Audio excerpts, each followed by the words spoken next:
Is that okay? Okay, so today I'm gonna interview one of the school's most beloved teachers, Mr. Lifranc. Well, he's really only beloved on the 3rd floor, which there are only like 2 classrooms here. Today I'm gonna cross the line that nobody's ever dared to cross. Mr. Lifranc, I think that you have a secret animosity towards your students, and I have a couple of reasons why. Okay.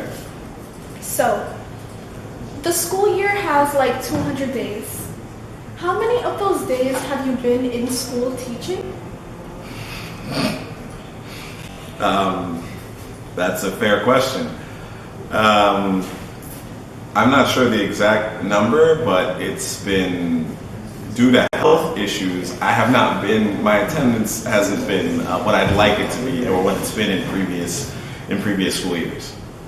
So that's a fair point. What do you do here? What do you teach? So I teach 2 classes, or 2 subjects in particular. I teach the IT support class for the 11th grade, and I also teach 9th grade digital citizenship, which is where we met. I had him in 9th grade.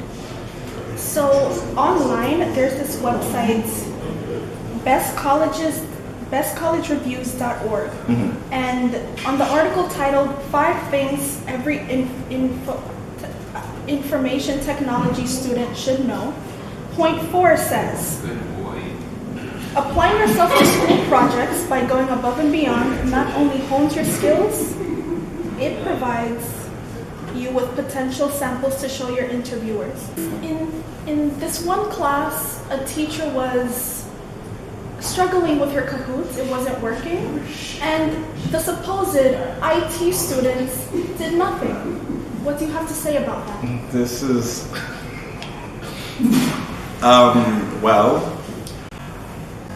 I can't speak for every student, and I'm not sure who specifically was that student. I would say one of the things that we try to build or instill in our students is confidence. So what I'll say based off of my experience with my students, that situation I can't imagine is due to lack of knowledge. I think it's due to lack of self-confidence in the subject matter. I think they sometimes struggle with the idea if they get up and say, oh, I'll do it, and they can't fix it, then they'll embarrass themselves. But I tell my students every day, every time in class that, I believe in you, and if you don't believe in yourself, believe in the me that believes in you, and hopefully they can do it. That does make sense. And now I see that you kind of do want your students to succeed. Now, for the next teacher that comes into this school, what would you want them to provide for the students? If we are fortunate enough to get more teachers into the school within the similar program, I'd like for them to bring in just a positive attitude, one that allows students to feel comfortable with them, because I think that's an important ingredient for building confidence. I think that if students, what we do in CT across the board is we do something where we're trying to get students to buy into what we're teaching. So we usually start classes with scenarios. For us, it's the IT technician, and I believe you're in culinary? Yeah. So in culinary, I don't know if they started off as a chef or as a sous chef or however it is they want you to kind of process things, but we want our students to feel like they are in the occupation already. So I would like for any teacher who's coming in to treat the students less like academic students and more like upcoming technicians or interns at a reputable IT company. That's beautiful. I really appreciate that. So I actually do respect a lot of people in IT. My dad also looks up to you guys. I think it's just so cool seeing all the lights and computers and knowing how expensive and skilled everything is. It's so beautiful. Is tech passion driven? I would say so, absolutely. I think it's fair to say most jobs are passion driven because every job has 2 sides. One is the complexity of it, and the other one is what you get out of it, what you can produce. I would say, culinary could be very technical and obviously passion driven. You would have to love it in order to be willing to take in all of that information that can be very overwhelming for some people. And I wouldn't have pursued IT if I didn't have a passion for it. I've been in love with IT my entire life. I didn't necessarily say I was going to become a technician, but I knew how I'd like to incorporate it into my everyday lifestyle. I love new tech, I love future tech, all that stuff. So when you have that love for it, it streamlines your education, it streamlines your process and your ability. So absolutely passionate. You need that passion. And do you have any certificates to prove that you actually know this? Yeah, I do, as well as quite a few years of experience, which I don't want to say the number per se, because I don't want to give away my age.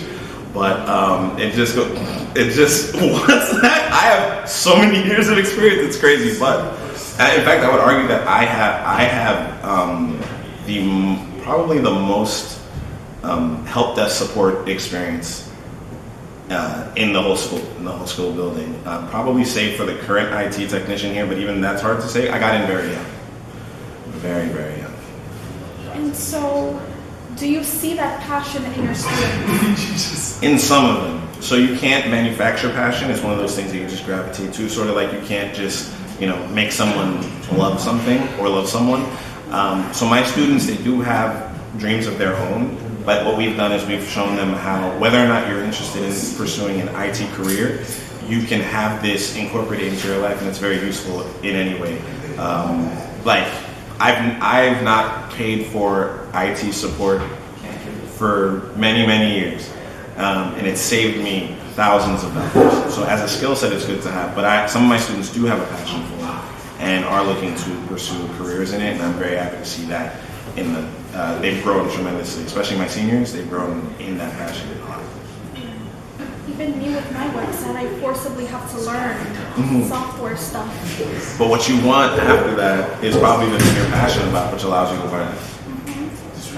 So it's safe to say that Lifranc is one of the favorite teachers here. There are actually a couple of 10 kids in front of me who come just to see him. Lifranc is a really, really bomb teacher, and it was really nice chatting with you. Oh, well, thank you very much. It was great chatting with you too. I feel like we don't do that often. I don't talk to you that often since 9th grade, but this was I nice. really only come when I need something. It really only comes when she needs something, and that's fine. I get it, because that's what school is. Happy to help. Thanks. Thank you. This is Kendrah signing out. There's something wrong. I'm so nervous. You're doing great. Nobody's ever dared No, I don't have anything. I'm sorry. cross before, and